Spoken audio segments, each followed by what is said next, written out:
પ્રકરણ 6 ભંગાર વેચનાર.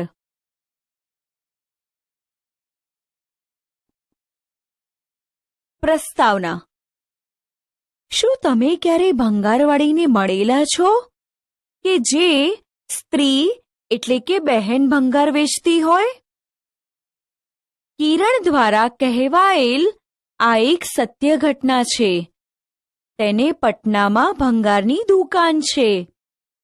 કિરણ કહે છે, હું મારા ગામની હિન્દી માધ્યમની શાળામાં ભણતી હતી.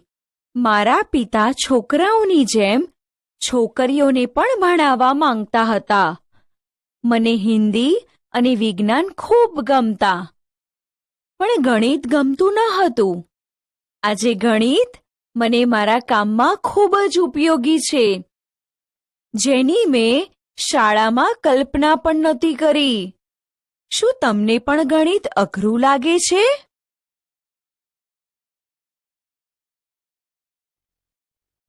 મહાવરો.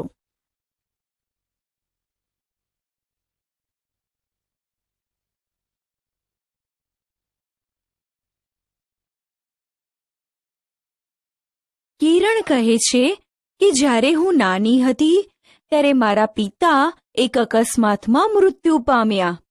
તેથી મારી માતા કેટલાક ઘરમાં નોકર તરીકે કામ કરતી હતી. અમારો એ મુશ્કેલ સમય હતો.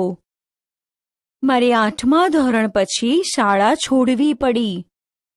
હું આગળ અભ્યાસ કરવા માંગતી હતી, પણ મારી માતાએ મારા લગ્ન કરાવી દીધા.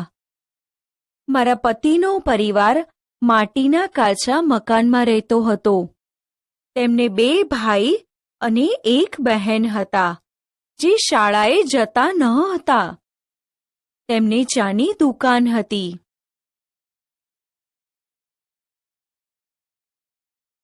ઉદાહરણ. એક વ્યક્તિ ચાની દુકાન ચલાવી રોજના 30 રૂપિયા કમાય છે, તો 10 દિવસમાં કેટલા રૂપિયા કમાશે અને 1 મહિનામાં કેટલા રૂપિયા કમાશે? ઉકેલ. જો એક વ્યક્તિ ચાની દુકાન ચલાવી રોજના 30 રૂપિયા કમાય છે, તો તે 10 દિવસમાં કેટલા રૂપિયા કમાશે તે શોધવા માટે 30 ને 10 વડે ગુણતા જવાબ 300 રૂપિયા મળે. 1 મહિનામાં કેટલા કમાશે તે શોધવા માટે 30 ને 30 વડે ગુણતા જવાબ 900 રૂપિયા મળે. નોંધ. જો 31 દિવસનો મહિનો હોય તો 31 ને 30 વડે ગુણવા.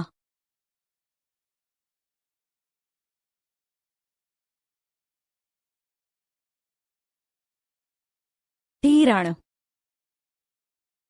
કિરણ કહે છે, હું મારો સ્વતંત્ર ધંધો ચાલુ કરવા માટે વિચારતી હતી. મેં બંગડીની દુકાન અથવા દરજીની દુકાન શરૂ કરવાનું વિચાર્યું, પરંતુ મારા કાકાએ કહ્યું, આપણે ભંગારની દુકાન ખોલી વધુ કમાઈ શકીએ. મેં અને મારા સાસુએ 2001માં ભંગારની દુકાન શરૂ કરી. અમે દુકાન માટે 8,000નું ધિરાણ લીધું. ધિરાણ એટલે લોન અથવા કોઈના જોડેથી ઓછીના રૂપિયા લેવા. કિરણ કહે છે, લોકો અમારા કામ માટે અમારા પર હસતા અને ચીડવતા હતા. તેઓ તેને ગંદુ કામ કે ગંદો વેપાર કહેતા. પણ હું તેવું નહોતી વિચારતી. હું જાણતી હતી કે એ અમારો વિચાર કામ કરશે. હવે અમારી પાસે વીજ સુવિધા સહિતનું પાકું મકાન છે. ફ્રીજ, ટીવી અને ગેસની સગડી પણ છે. મારા પતિના ભાઈઓ, બહેન અને મારી દીકરી પણ શાળાએ જાય છે. મારી પાસે મારી પોતાની 9 રિક્ષા છે. હું દરેકના 1 દિવસના 20 રૂપિયા ભાડા લેખે રિક્ષાઓ ભાડે આપતી. રવિવારે હું તે માટે કંઈ પણ રકમ લેતી ન હતી.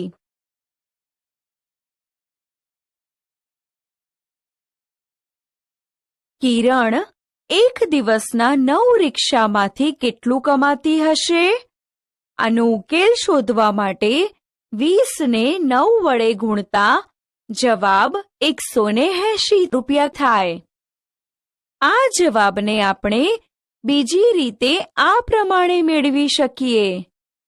9 વખત 2 એટલે 18 થાય અને 9 વખત 20 એટલે 180 થાય. અથવા 20 ગુણ્યા 10 બરાબર 200 રૂપિયા એ 10 રિક્ષાનું ભાડું થાય. આમાંથી એક રિક્ષાનું ભાડું બાદ કરતા એટલે કે 200 ઓછા 20 બરાબર 180.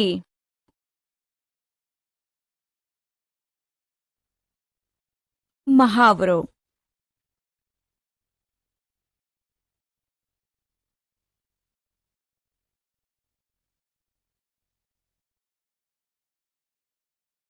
મૌખિક ગણતરી. અહીં કેટલાક ઉદાહરણ છે જેની મૌખિક ગણતરી કરીને જવાબ આપીશું. 2 ને 6 વડે ગુણતા જવાબ 12 મળે. 20 ને 6 વડે ગુણવા હોય તો પહેલા 2 ગુણ્યા 6 એટલે 12 આવે.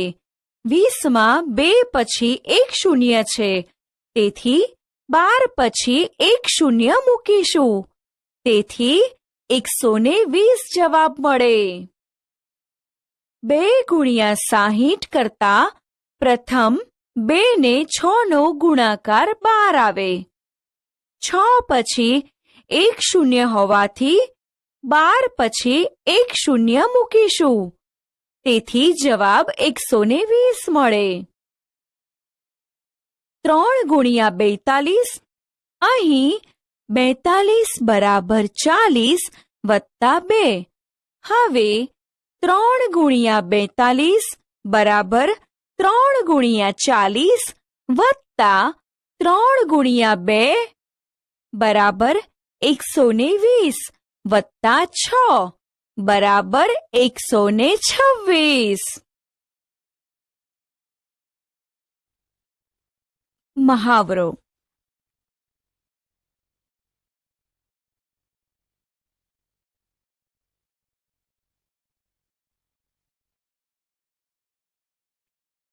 કિરણ કહે છે, મારી પોતાની નાની ભંગારની દુકાન છે. હું ભંગાર ભેગો કરવાવાળા પાસેથી ભંગાર ખરીદું છું. તેઓ ઘરે ઘરે જઈને હાથલારીમાં ભંગાર લઈ આવે છે. પછી હું તેને મોટી દુકાને વેચું છું.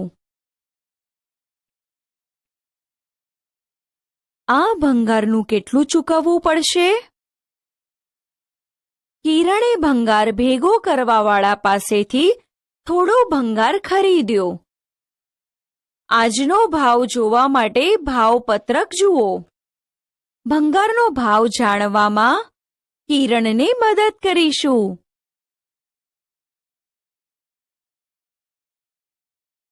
ઉદાહરણ. 1 કિલોગ્રામ વર્તમાનપત્રકની કિંમત 15 રૂપિયા છે. તો 31 કિલોગ્રામ વર્તમાનપત્ર માટે કિરણે કેટલા રૂપિયા ચૂકવવા પડ્યા હશે? ઉકેલ. 1 કિલોગ્રામ વર્તમાનપત્રની કિંમત 15 રૂપિયા. તો 31 કિલોગ્રામની શોધવા પહેલા 30 કિલોગ્રામની કિંમત થાય 15 રૂપિયા ગુણ્યા 30 બરાબર 450 રૂપિયા. અને હવે તેમાં 1 કિલોગ્રામનો ભાવ જે 15 રૂપિયા છે તે ઉમેરીએ તો થાય 450 રૂપિયા વત્તા 15 રૂપિયા બરાબર 465 રૂપિયા. આથી તે 31 કિલોગ્રામ માટે 465 રૂપિયા ચૂકવશે.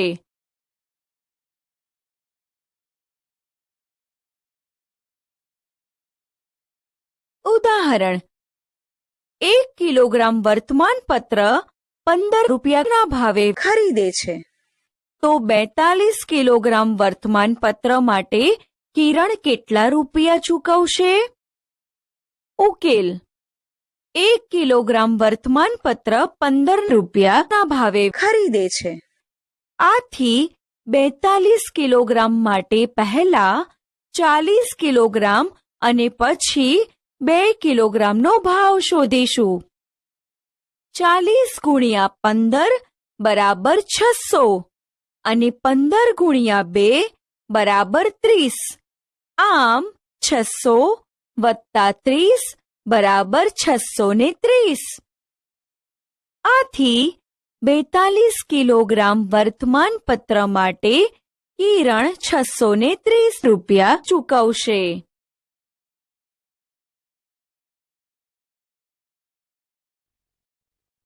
મહાવરો: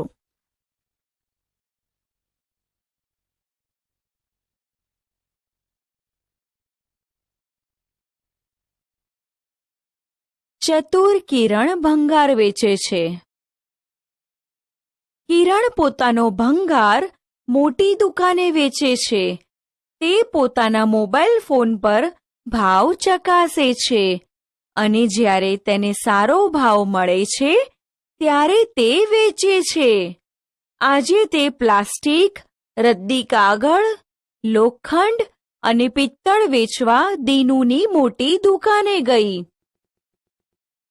દીનુએ 32 કિલોગ્રામ લોખંડ, 4 કિલોગ્રામ પિત્તળ, 152 કિલોગ્રામ રદ્દી કાગળ અને 63 કિલોગ્રામ પ્લાસ્ટિકનું વજન કર્યું.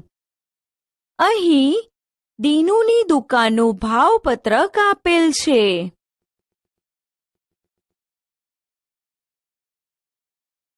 ઉદાહરણ: 1 કિલોગ્રામ પ્લાસ્ટિકનો ભાવ 11 રૂપિયા છે. તો 63 કિલોગ્રામ પ્લાસ્ટિક માટે દીનુ કેટલી રકમ ચૂકવશે? ઉકેલ: 1 કિલોગ્રામ પ્લાસ્ટિકની કિંમત 11 રૂપિયા છે. આથી 63 કિલોગ્રામ પ્લાસ્ટિકની કિંમત થશે 11 રૂપિયા ગુણ્યા 63. અગાઉના ધોરણમાં શીખેલા ગુણાકારની યાદ કરીશું. સૌ પ્રથમ 63ના ભાગ પાડીશું, જે 60 વત્તા 3 થશે. હવે 11ના ભાગ પાડીશું, જે 10 વત્તા 1 થશે. હવે પ્રથમ 60ને 10 વડે ગુણતા 600 મળે. ત્યારબાદ હવે 3ને 10 વડે ગુણીશું, જેનો જવાબ 30 આવે. એ જ રીતે 60ને 1 વડે ગુણતા 60 મળે અને 3ને 1 વડે ગુણતા 3 મળે. હવે આ દરેકનો જવાબનો સરવાળો કરીશું. દીનુએ કોષ્ટકમાં પોતાના અંકો ઉમેર્યા. 600 વત્તા 60 વત્તા 30 વત્તા 3 બરાબર 693 થાય. બરાબર ને? બીજી રીત: 11 ગુણ્યા 63 એટલે કે 11 વખત 63 થાય. 11 વખત 60 એટલે 660. તેથી જવાબ 660 કરતા વધારે છે.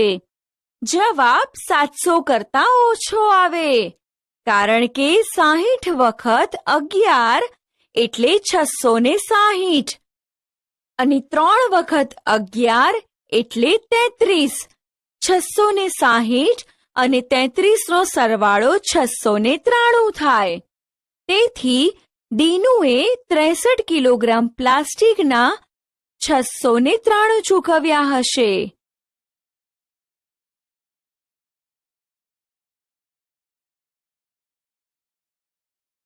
કિરણે 1 કિલોગ્રામ પ્લાસ્ટિક 10 રૂપિયામાં ખરીદ્યું, પરંતુ 1 કિલોગ્રામ પ્લાસ્ટિક 11 રૂપિયામાં વેચ્યું. આમ 1 કિલોગ્રામ પ્લાસ્ટિક વેચતા તેણે 1 રૂપિયો કમાયો. માટે 63 કિલોગ્રામ પ્લાસ્ટિક વેચીને તેણે 63 રૂપિયા કમાયા.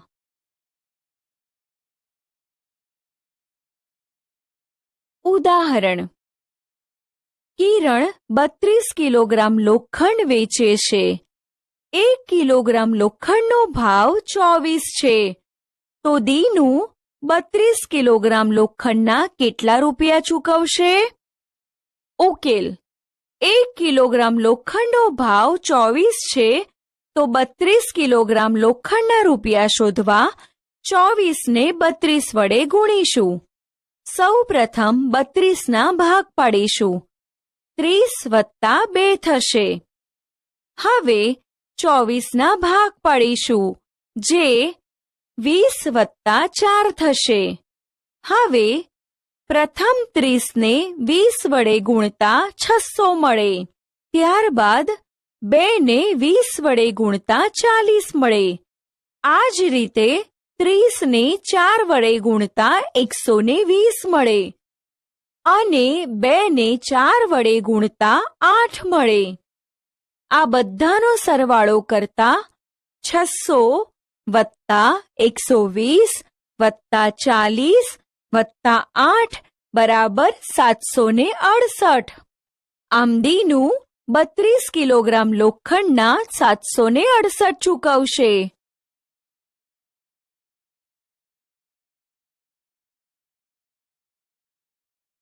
ઉદાહરણ: 37 ગુણ્યા 18 પહેલા જવાબનું અનુમાન કરો, પછી ગણતરી કરો. ઉકેલ: 37 ગુણ્યા 18નું અનુમાન કરીએ તો જવાબ 40 ગુણ્યા 20 બરાબર 800 થી ઓછો મળે. ચાલો ગુણાકારની ચકાસણી કરીએ. સૌ પ્રથમ 37ના ભાગ પાડીશું, જે 30 વત્તા 7 થશે. ત્યારબાદ 18ના ભાગ પાડીશું, જે 10 વત્તા 8 છે. પ્રથમ 30ને 10 વડે ગુણતા 300 મળે. ત્યારબાદ 7ને 10 વડે ગુણતા 70 મળે. હવે 30ને 8 વડે ગુણતા 240 મળે. 8ને 7 વડે ગુણતા 56 મળે. હવે આ બધા અંકોનો સરવાળો કરીશું. 300 વત્તા 240 વત્તા 70 વત્તા 56 બરાબર 666. અહીં આપણું અનુમાન સાચું છે.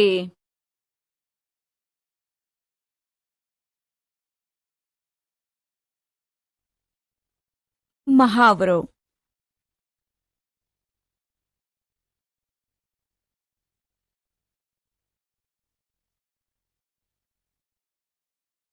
રોજનીશી. કિરણે ભંગાર ભેગો કરનાર પાસેથી થોડો ભંગાર ખરીદ્યો. તેણે તેઓને 841 રૂપિયા ચૂકવ્યા. કિરણે દીનુની મોટી દુકાને આ ભંગાર વેચ્યો અને દીનુએ તેને આ પ્રમાણે નોટ અને સિક્કાઓ આપ્યા.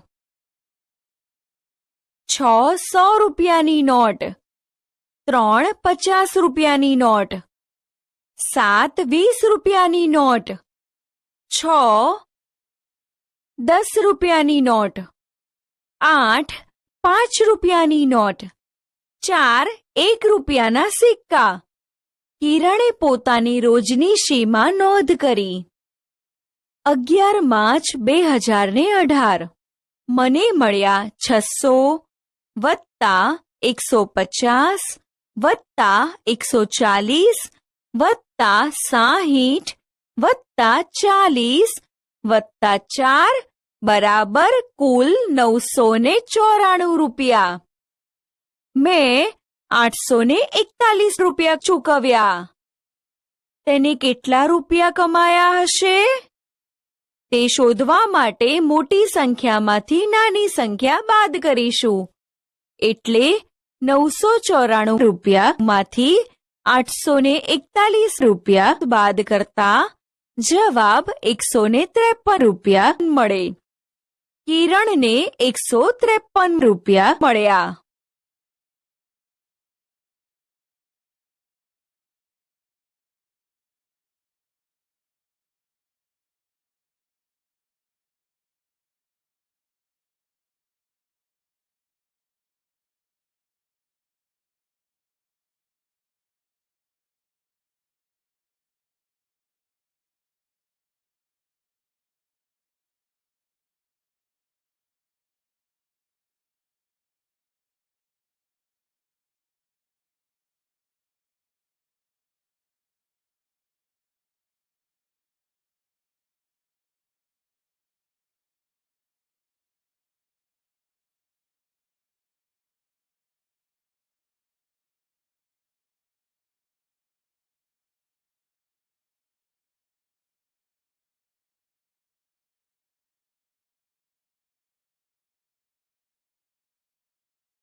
આપણે શું શીખ્યા?